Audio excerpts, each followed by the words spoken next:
WVUA-FM, Tuscaloosa.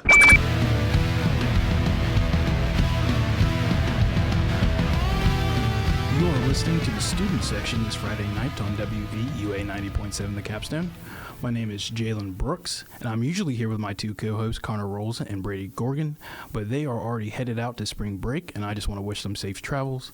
And I'm just going to stick around the Tuscaloosa area, and I'll be covering sports, and also I'll be covering Alabama athletics. So if you don't already do so, be sure you follow WVUA 90.7 The Capstone on Twitter. That way you can get your live updates from home.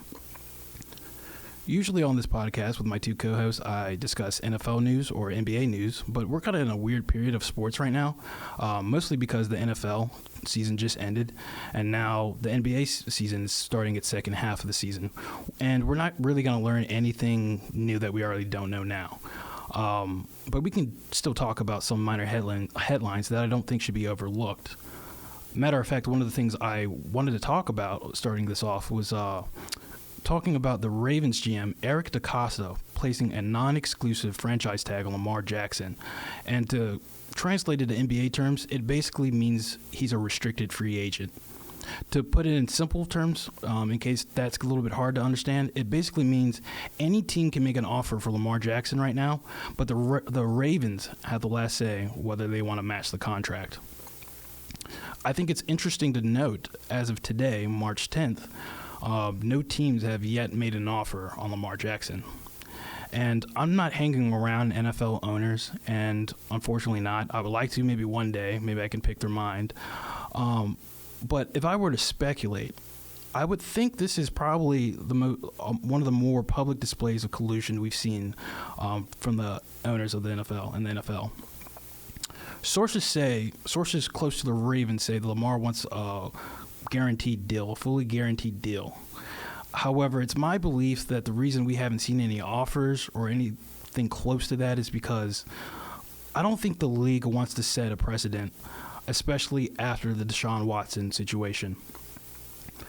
If you're not familiar with the Deshaun Watson situation, Deshaun Watson faced 24 allegations off the field and in court, but settled outside of court. But that being said, he was suspended all last year and then only played 11 games this year.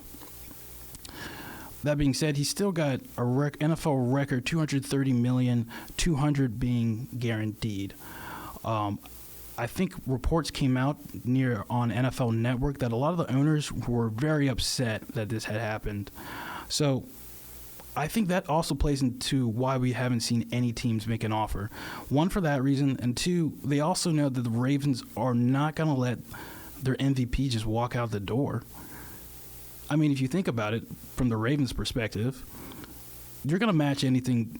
You're going to match any offer, not unless it's too crazy. But like I said, I don't think any team's going to be willing to put that offer out there. One, the Ravens are known for not paying huge money to one person or to players. I think the biggest amount of money they actually play to a player happened this year.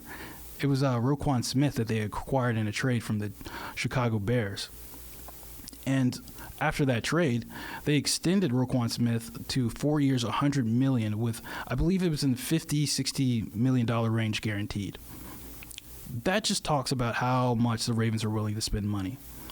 If you want to look back a little bit further in the past, this is going to sound a little bit weird, but Joe Flacco was in the same situation. Yeah, Joe Flacco, who took the Ravens to a Super Bowl. He was in the same exact situation. I don't know if you remember, but Joe Flacco, that Super Bowl year when they were going into that year, they couldn't reach a contract extension. So what did Joe Flacco do? Joe Flacco bet on himself. And that's exactly what Lamar did this year. Except the outcomes were different. Joe Flacco won the Super Bowl. And since he bet on himself and he won the Super Bowl, the Ravens had no choice but to sign him to the largest contract for a quarterback at that time, back in, I want to say 2012, 2013. But I think it was 6 years, I want to say $120 million, and only 45 of that deal was guaranteed. Now, Lamar's kind of in the same boat, like I said, but he hasn't won a Super Bowl. He's won an MVP, but that's not, as you've seen, the Ravens haven't gone anywhere since he's won that MVP. They're still floating around the first round, first exit of the playoffs. The Ravens are a small market and they don't get a lot of free agents, but I truly believe that could be an argument to pay Lamar. But if you look at what they've done this offseason, they fired their offensive coordinator, a big reason why a lot of people believe they don't get free agents, mostly because their offensive scheme is set up for running backs and tight ends and not for wide receivers or other positions. I think if you look at that, the moves that they made, I think that should be a reason to actually maybe not pay Lamar. I think that they are trying to get more weapons out there now that they have a franchise quarterback. I don't think Baltimore has ever been a free agent destination, but now that they have Lamar Jackson, it is. And now that you fired your offensive coordinator, I bet you a lot more players will come to Baltimore. That being said, you can't pay those players if you give Lamar the contract that he wants. I think it's also important to note that the teams that were interested or kind of need a quarterback. Is this not the first time that we've seen multiple teams that actually have all these assets like cap room and trade assets just not go in on a quarterback? I think it is. You're telling me that the Raiders, the Falcons, the Dolphins, the Saints, Panthers, Commanders, Jets, they all publicly said that they're not interested in Lamar Jackson. It's kind of strange when you think about it, but go back to last year. Before Deshaun Watson got traded to the Browns, who were the top teams looking for a quarterback? It was the Eagles, I think. Well, thank God they didn't. And then it was the Panthers, which we can get into later. I think they made the right choice, but we can get into that later. And then it was the Falcons, right? The Falcons were about to trade the house for Deshaun Watson. But now tell me, a year later, when Lamar Jackson is a free agent, you have, probably the first time I've ever seen it, a professional sports team retweet on their Twitter an actual source saying that they agree with this information. They're basically confirming what that source said, and that source said that Atlanta Falcons are not interested in Lamar Jackson.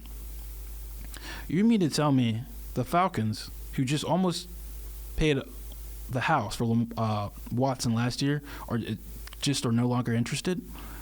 I find that a little bit interesting. Maybe they were trying to avoid the Browns situation. Because you got to remember, the Browns weren't even supposed to get Watson. It was down to, the Seahawks, the Panthers, and the Falcons. But then what happened? Rumors got out that the Browns were trying to trade for Watson after Brown said no, he's not interested in Cleveland. And then they were going to stick with Mayfield. But what happened? Mayfield got whiff about that. And there already had been some tension in the front office. And so with that, Mayfield publicly requested a trade. What were the Browns supposed to do? I mean, you're kind of in a win now mode. Your team's built to win now. Your first round quarterback, your first overall quarterback that you took first overall said he wants out. Now what do you do?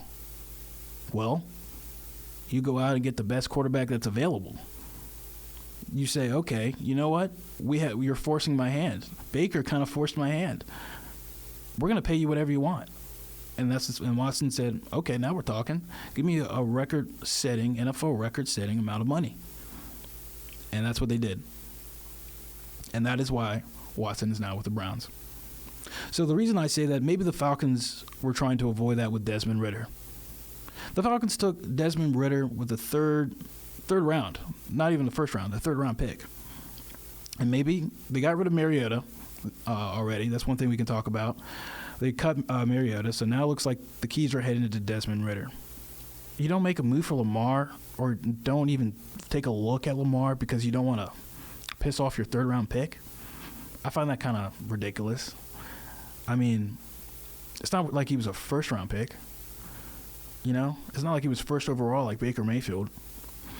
It's not like he had been there years. He had only been in Atlanta for 1 year, and he probably only started, I want to say, 4 to 5 games. But you mean to tell me you're not even interested in taking a look at Lamar Jackson? You're afraid that you're going to hurt your third-round quarterback's feelings, and that might be the reason that you can't do that and he might ask out. I find that so hard to believe. But who knows? Maybe they have another idea in store. Maybe they want to pursue Anthony Richardson or another quarterback in the draft. But I'm just speculating. And if I'm going to keep speculating, I still think it might seem like it's an idea of collusion.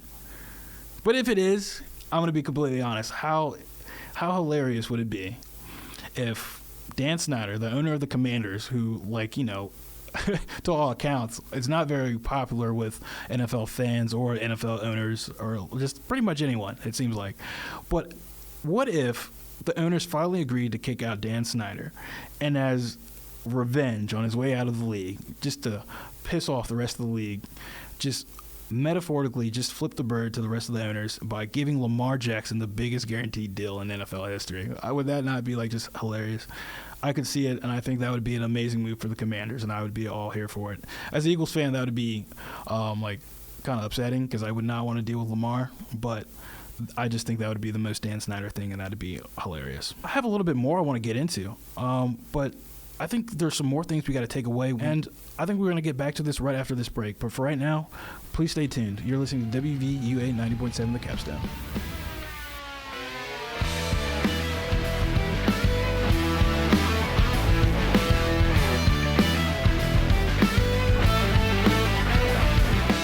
WVUA-FM, Tuscaloosa.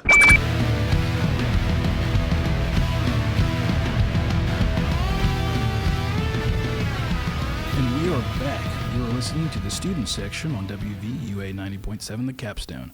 My name is Jaylon Brooks, and I'm your host at the moment. I'm not here with my two co-hosts, Connor Rolls and Brady Gorgon, but they will be back in about a week or so. I think the Lamar Jackson contract extension needs to be talked about more because not only, I don't want it to seem like I'm against what the Ravens are doing. Matter of fact, I kind of like what the Ravens are doing because they're kind of going about this the smart way. Like we talked about them being a small market, we understand why they kind of don't want to pay Lamar Jackson all that money. They have to build up that team. But also, I think the process has to be looked at with more details, more detailed. By that, I mean, we got to look back at Lamar Jackson when he was coming out of high school and going to college. Lamar Jackson coming out of high school was a 3-star recruit, according to ESPN.com. He didn't get a lot of offers, not for the quarterback position. To my knowledge, Lamar Jackson got more offers to transfer and be a wide receiver, to switch positions and be a wide receiver than to be a quarterback. His mom played a huge impact in him playing quarterback at Louisville. I think, if I remember correctly, his mom had a conversation with the coach, and she was like, my son is not coming here unless you promise me he plays quarterback. And that coach delivered on his promise, and I think it worked out for the best for everyone. Lamar Jackson went on to win Heisman in 2016.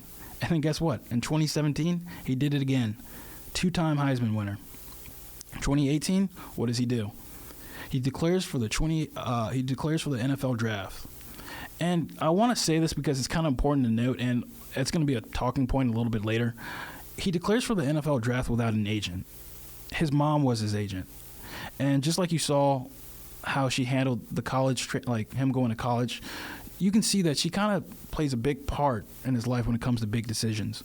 I'm not saying that to hate on his mom, but I want to make that known. That's how it seems from an outside perspective. He goes into the 2018 NFL draft. I think we already know the story. He was selected the last pick in the first round. Not for quarterbacks, but just out of all the players in the first round, he was the last pick. Let's talk about this as well. Because the quarterbacks that went in front of him, Baker Mayfield, he went number 1. I mean, arguably, I think that's understandable. I mean, he had a great year. Had a great college career, actually, so I can understand why he went number 1. But you look at him now, he's kind of hanging on to the NFL by a thread. I don't think you'll probably see him start in the NFL again. But you never know. I think he proved a lot with the Rams, and I think he deserves another shot because I think the Browns was just a really dysfunctional organization for him, and I don't think they helped him. But I'm just saying, Baker Mayfield went number 1 ahead of Lamar, no longer really in the league. Number 2 was Saquon. Not going to really talk about him. Sam Darnold, number 3. coincidentally, was just Mayfield's teammate this last year on the Panthers before he got cut, and then he went to the Rams. Sam Darnold's still on the Panthers as of right now, I believe. I don't think he's been cut, but he's definitely not going to be their starter for the future. And we're definitely going to talk about that in a little bit if you keep listening.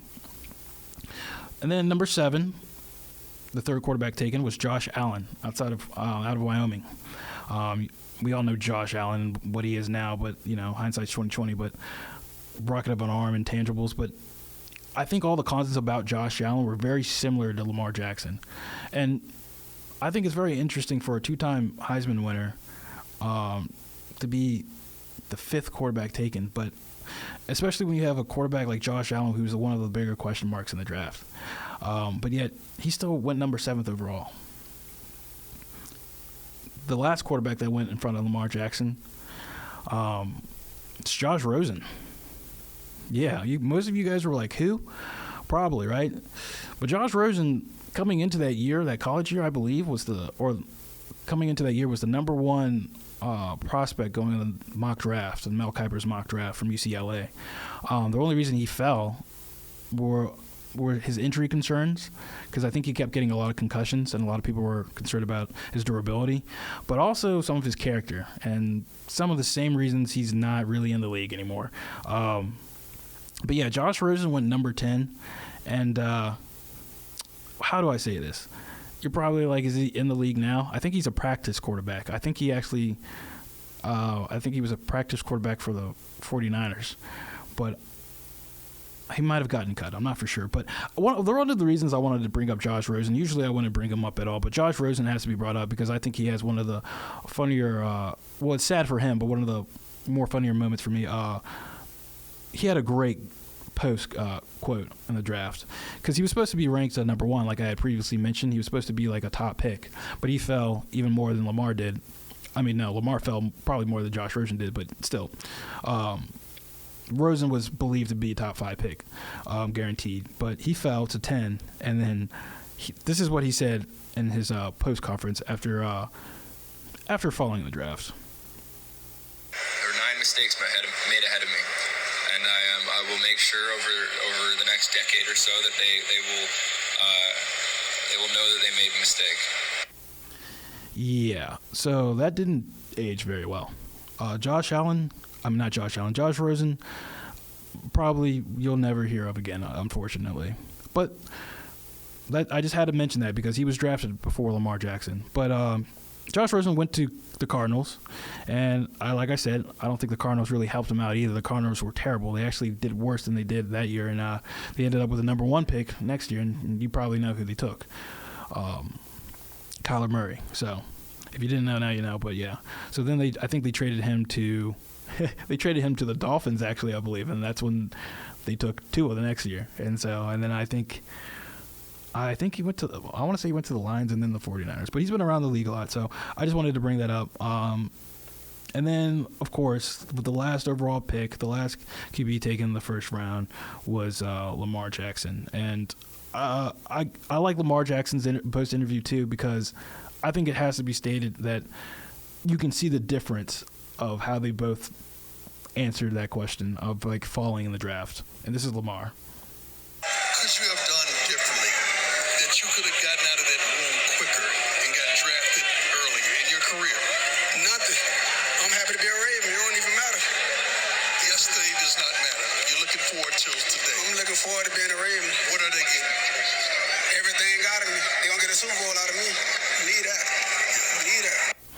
So far, they have not gotten a Super Bowl, but I don't think that needs to be mentioned. But I say all that because all those quarterbacks went before Lamar. And then what happens? The first season, he sits behind Joe Flacco, if I'm not mistaken. They make the playoffs, but I think Joe Flacco breaks his collarbone. I'm not for sure what happens, but I do know Joe Flacco goes down and Lamar starts in the playoffs. And after that, they lose. I think I forget who they play, but they lose. Ravens after that are all in. They trade Flacco. They build around Lamar. They change their offense. Through that, Lamar becomes MVP. And then contract negotiations are happening, and here we are today. The reason I mentioned all this before, and I know it's a little bit of a rant, but the reason I mentioned all that is because I want to get back to the point about negotiating through that time span, and especially after seeing what he's accomplished. You're seeing him becoming being doubted upon and then proving to you he can be an MVP in this league. I say that all because if you're Eric DeCosta, the Ravens GM, it's frustrating because you don't want to lose your MVP, but you don't want to overpay him. And it probably doesn't help that Lamar Jackson is not being represented by an agent. Like I just explained to you, everything step from college, high school to college to the NFL draft, Lamar Jackson has always had his mother by his side, and that there's nothing better than that. However, I think for her representing her son when it comes to free agency talks and contract negotiations, it must be frustrating for Eric DeCosta because your star player is sending his mom to do $1 million paperwork for $1 billion industry. And I don't know her. I don't know if she has any experience in being a sports agent. But I think if she doesn't have any experience, that is incredibly maybe insulting to the Ravens organization. I'm trying to think of another player that does that, but I think most players usually represent themselves. I'm sure there are other family members that represent them, but I feel like most family members have some sort of experience and aren't that closely related.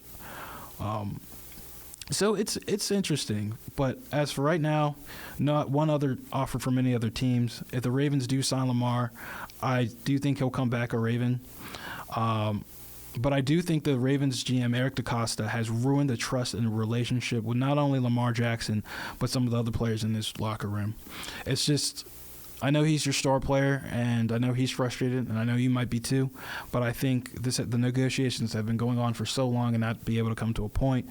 For someone who's done so much for your organization and has put in so much work, that he's probably not too happy, and I think you're not going to see Lamar Jackson finish his career in the Ravens uniform. I think at some point you will see him, probably over the next 2-3 years, you will see him try to leave Baltimore. And what I mean by that, by Eric DeCosta ruining trust and relationship with some of his other players, Eric DeCosta was recently asked at the NFL Draft Combine on why he thought the Ravens were lacking in wide receivers and why some of the receivers he drafted have been struggling. And to paraphrase Eric DeCosta, he basically said maybe it's our part. We got to do more, and when we're scouting these players and to really put more emphasis on taking another swing on another wide receiver. And I don't know if you guys saw the tweet by his former first-round wide receiver pick, Rashad Bateman. He actually tweeted back, just kind of captioning the quote that he heard from his GM, and he said, I'm paraphrasing, he said, "Stop blaming the players for not doing your job. Put us in a position to succeed and put us in a position to be able to stay healthy." And that's coming from a guy you just drafted like a year or 2 years ago. So I'm not saying it's he probably wasn't trying to be disrespectful, but the actions the way he's going across this, I think it's going to lead to a bigger outcome down, more of a problem down the line. As of right now, March 10th, Stephen A. said that he's talked personally to the members of Lamar Jackson's team, and this was like I think 2 days ago, so probably like as of the 8th. Stephen A. reported that Lamar Jackson and the Ravens' last offer was around $133 million guaranteed, and he has never once asked for a fully guaranteed deal.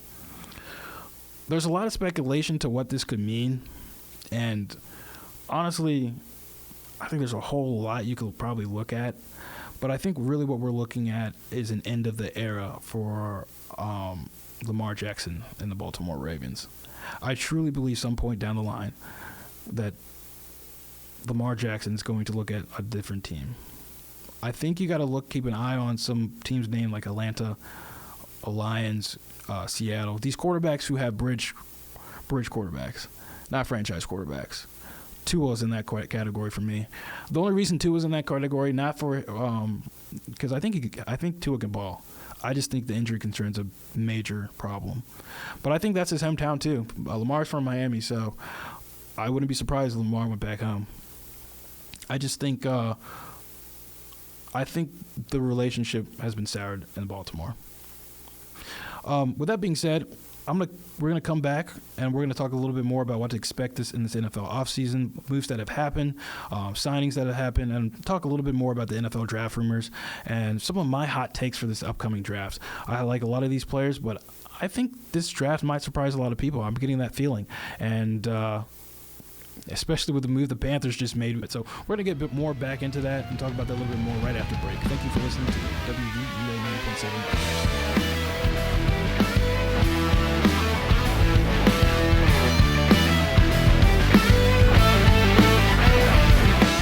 WVUA FM, Tuscaloosa.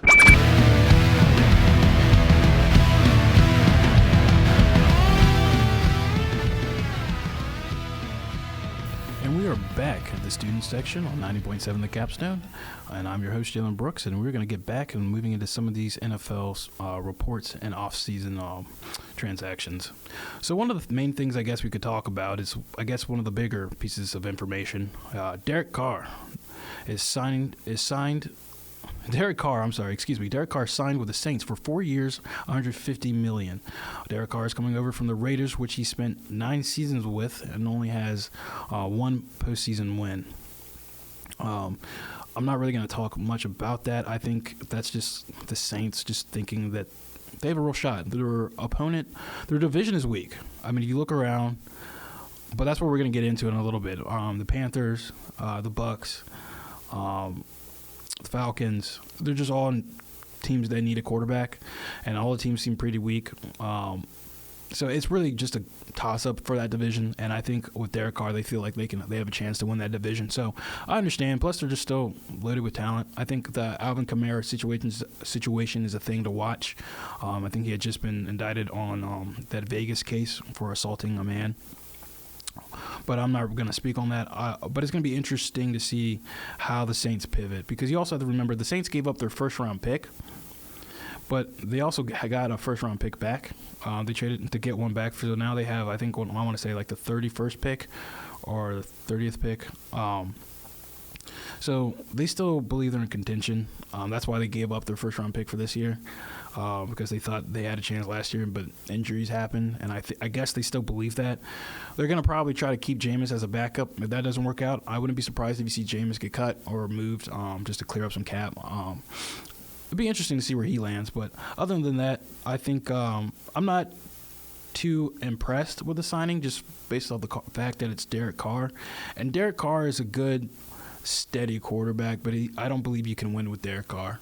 Not unless you have an absurd amount of talent around him, like Nick Foles and the 2017 or 2018 Super Bowl against the Patriots. So, but even then, I don't think Derek Carr has the same mentality like Nick Foles has. But then again, I'm an Eagles fan, and I am a little bit biased.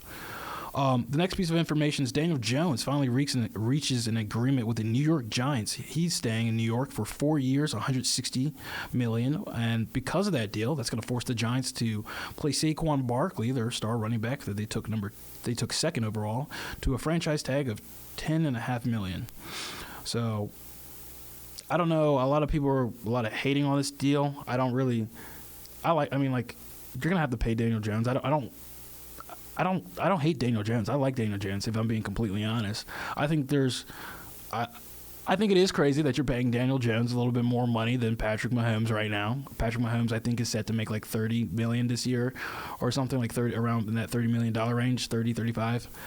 Whereas Daniel Jones is making like $45 million. I think that's a little crazy. But also keep in mind that Dak Prescott's making $45 million too. And I'm like, so I understand why they paid him. I like Daniel Jones, and I think people aren't going to hate this deal as much when they get weapons around him. I think I'm looking at the Daniel Jones deal kind of how you look at the Jalen Brunson move for the Knicks. I know a lot of Knicks fans weren't happy about that.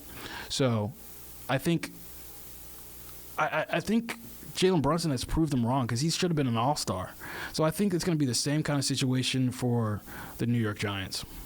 Another piece of information that I think is pretty huge is Tua's getting his 5th-year option extended by the Miami Dolphins.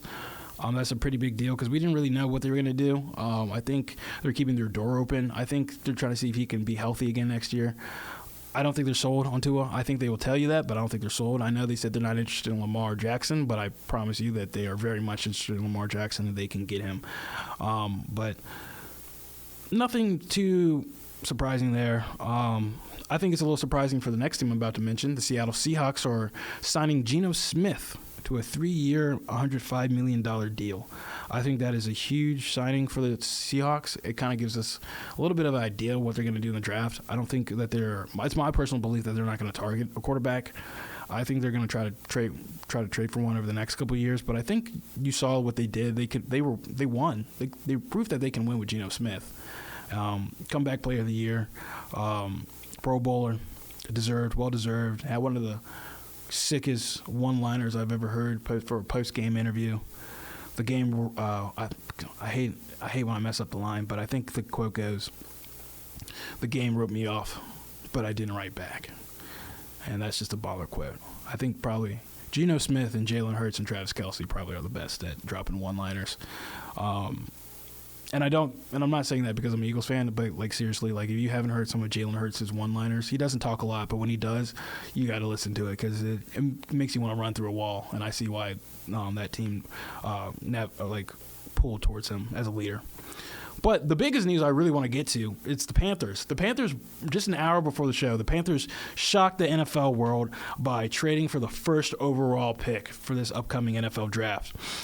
The Panthers trade their ninth overall pick, their late second-round pick, pick number 61, a first-round pick next year, and a second-round pick for 2025. And what I think is the biggest part of this trade, not only the draft picks, but DJ Moore. They traded all of that for the number one pick. I know that a lot of people would be like, oh, that's a steal for the Bears. And you might be right, but also I don't really think it's that bad of a trade for the Panthers. I think it's a great trade for the Panthers. I think if you look at the Panthers now, their team is assembled. They can compete right now. I know that they traded CMC, and I get that, but look at what they did after that trade. They were winning without CMC, their best player, and without a quarterback, and without, receivers. I think if you're the Panthers, you do this trade because you believe you can get a quarterback that can put you in the playoffs right now. And I don't think they're far off. I think what they proved at the end of last season, that this is a team that can compete, and it's not a team that you can just walk over. They are what I want to say the Eagles were before they flipped it. And before what I saw from the Panthers at the end of the season is like when the Eagles flipped the switch, when they went 1-5. And then Nick Sirianni handed over the tool set to Shane Steichen, now the head coach of the Colts, but hand over the play calling, and then they went 9-8, and they made the playoffs. The only reason they made the playoffs is because it was the NFC East, but I think they have a chance with their division's not that good. Like the Eagles' division wasn't that good this year, so I think if you get a quarterback, you can get in the playoffs. I think they're right there. I think if you trade for the number one pick, you're telling me that you're either grabbing Bryce Young or C.J. Stroud. I think both of those players right now have an elite enough ceiling to get you to the playoffs, and you can get you to a Super Bowl. I'm not saying they're going to get to a Super Bowl this year, but I think they are Super Bowl caliber leading quarterbacks. I also think that these quarterbacks are quarterbacks that you can plug in right now. I think you look at some of these other quarterbacks mentioned in the draft, like Will Levis and Anthony Richardson. I think those are guys that are going to need some time to develop, and I don't know if they're ready to lead a team. The reason I'm more confident in Bryce Young and C.J. Stroud is because they come from powerhouses. Alabama, baby. And then, unfortunately, Ohio State. But I think those are two good schools that are good at building ready-now players. And I think when you make a move like this, you're telling your friends, your organization, that, hey, we are ready to win and we believe we can win. And I love that move. I love the move that they made. And I think this core, the young core that they have, is only going to get better. I still think they gave up a lot of picks for the future, but I still think they can. I still think they can get some talent. Like they still have a second-round pick for this year. I still think they can get a wide receiver. I'm trying to think of that wide receiver's name that they still have on the roster, who started to show rooms of improvement. The LSU receiver, Terrence Marshall. That's what I'm thinking of. I think you can take him. I think you can draft another receiver. I think you can, over the next couple of years, too, in free agency. I think these quarterbacks that you're drafting right now, Bryce Young or C.J. Stroud, they're so good enough you don't really need a wide receiver one. I think they're good enough that they're able to make plays happen, especially Bryce Young. I think they can make plays happen with a decent amount of receivers.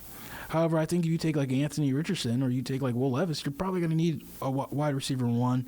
And plus, I also think it's good for the Panthers because they get off of DJ Moore's contract.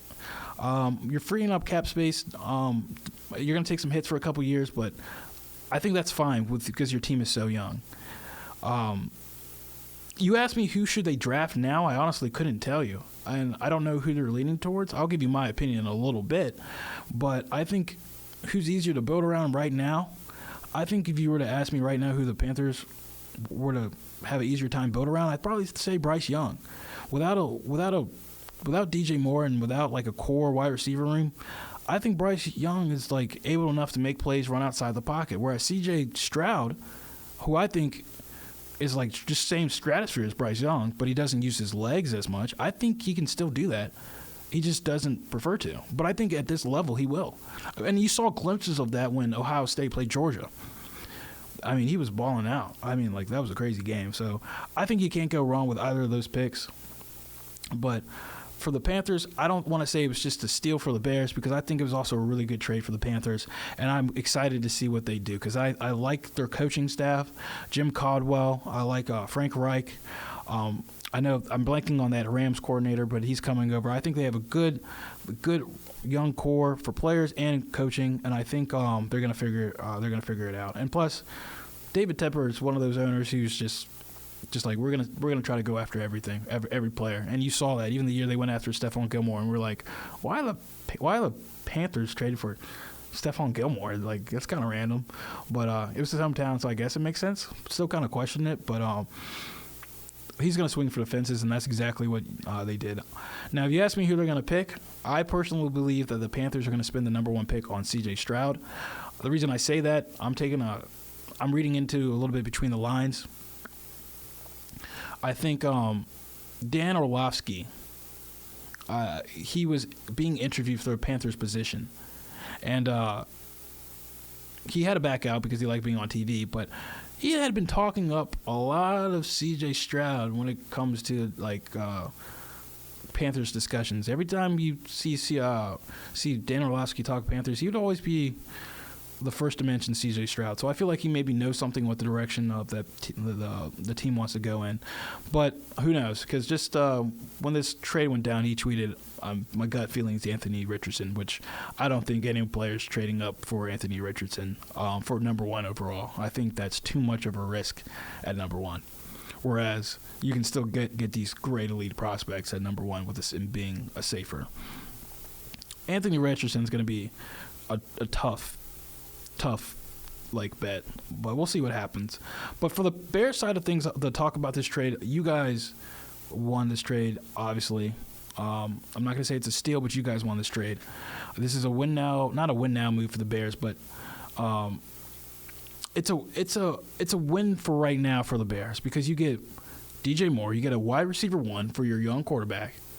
You get Darryl Mooney to the two, who I think is an underrated receiver. And then you get Claypool, which I still kind of don't understand that trade. But Claypool is not a bad option for your number 3 receiver. And then I think now that you're at number 9, you can grab one of these top offensive linemen. I think you take an offensive lineman at number 9 and you make sure that Justin Fields is protected. Other than that, you got another first-round pick next year, and you get another second-round pick the year after. If I want to compare it, I hate to be that Eagles fan again, but I'm going to compare it to the Eagles. Remember how the Eagles had the 6th overall pick, and then all of a sudden they tanked on national TV? They had the 9th pick, and then they tanked on national TV and they get to the 6th pick. And then once they had the 6th pick, they traded back to the 10th pick with the Saints, so the Saints could get Chris Olave. And now the Eagles had 2 first-round picks and had the Saints' first-round pick. And now it's kind of the same for the Bears. They have 2 first-round picks, theirs and now the Panthers. It's kind of a similar situation. And then now they also have the second-round pick for the year after, which is the Eagles have the Saints' second-round pick for the year after this one. So I think it's very similar. And I think if executed right, the Bears are going to be serious contention for the next years to come, probably 2 to 3 years. I think the Bears will be making a lot of noise. Now, if you want to ask me about the draft itself and my predictions, I can't tell you what's going to happen. I think this is going to be one of the more strange drafts we've seen in a while.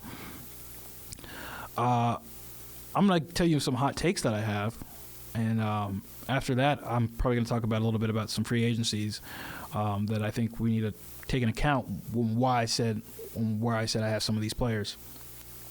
But just to do a quick rapid fire, I'll just go through some of it. So, number 1, Panthers, C.J. Stroud. Number 2, Texans, Bryce Young. Number 3, Cardinals, Will Anderson Jr.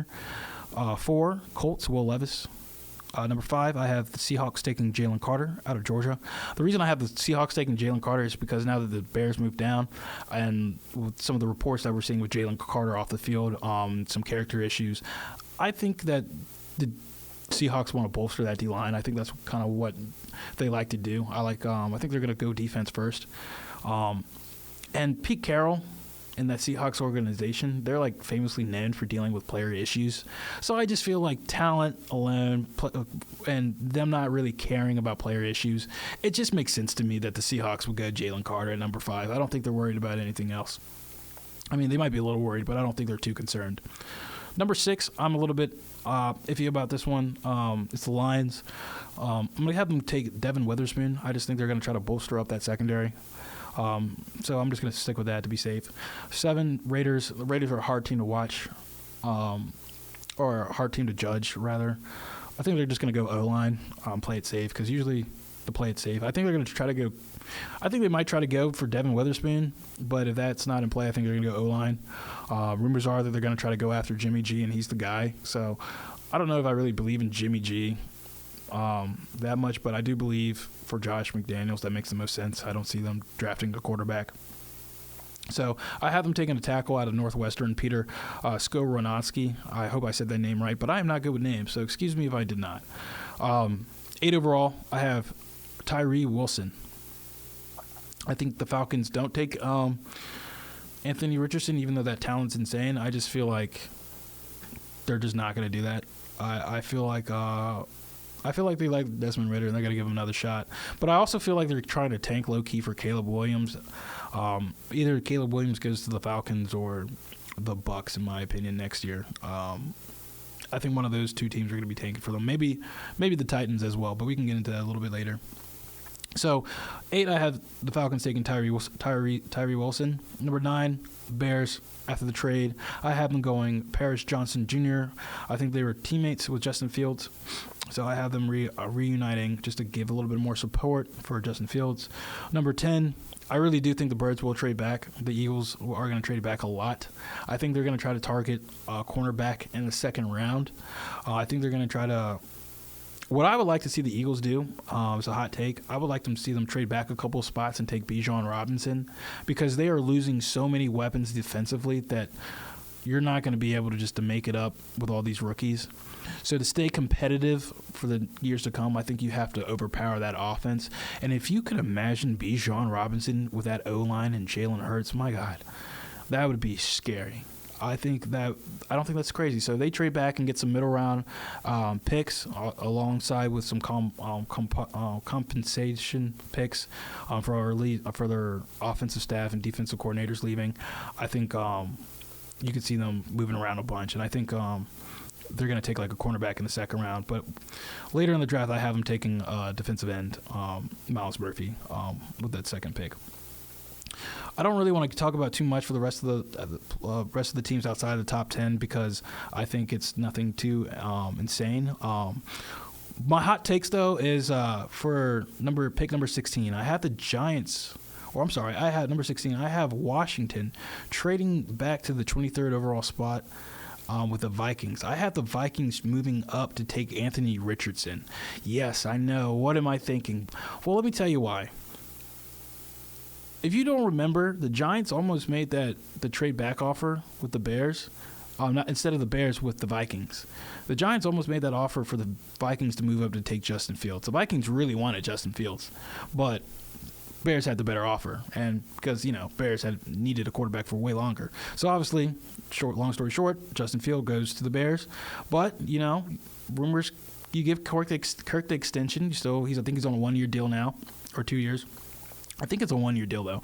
But before the season started, their new GM came on the air saying, hey, I like Kirk, but I think we might have to look at that position. I think we are limited in some ways with Kirk. And I thought that was really weird for a first-year GM. So I know he wasn't the GM that tried to trade up for Justin Fields, but I think that idea is still probably in that franchise somewhere. And I think he's a project. Why not sit behind Kirk for a year? I think you're going to be getting rid of Dalvin Cook soon, too. They just cut Adam Thielen. Zadarius Smith, a key piece on the defensive side, just asked out. They just cut Dantzler, cornerback. So I think you're just going to rebuild and retool. So that's one of my hot takes. And then with the Washington, and that now is going over to 23, I have them taking Michael Mayer, the tight end out of Notre Dame. I don't know. I think the Washington wouldn't take Anthony Richardson. I think they really like Sam Howell, but I think that's going to happen. I think Logan Thomas can't be your wide receiver 1. But also, Bates is really good, but I think the talent for Michael Mayer is just also really good. But also, I also think in case they don't get Michael Mayer, there's also a lot of offensive linemen that they might target as well.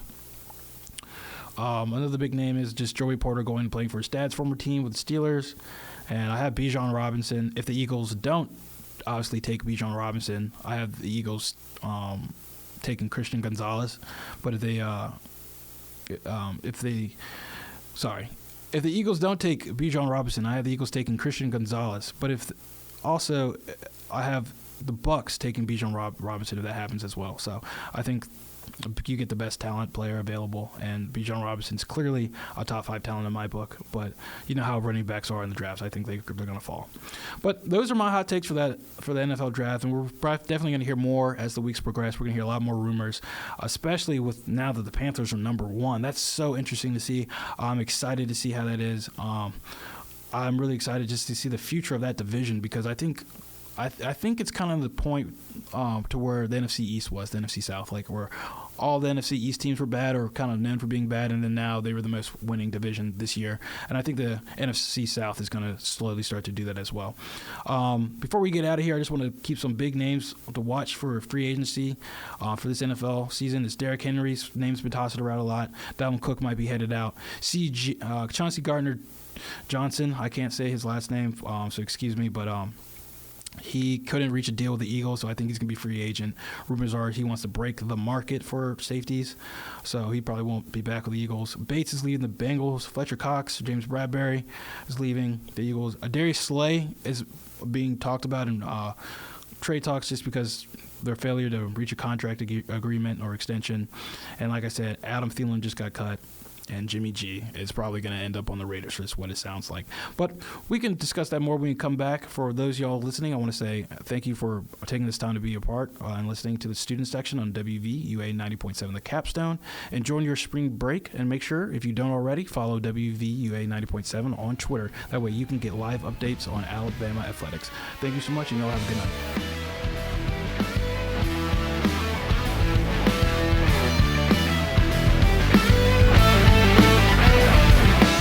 WVUA FM, Tuscaloosa.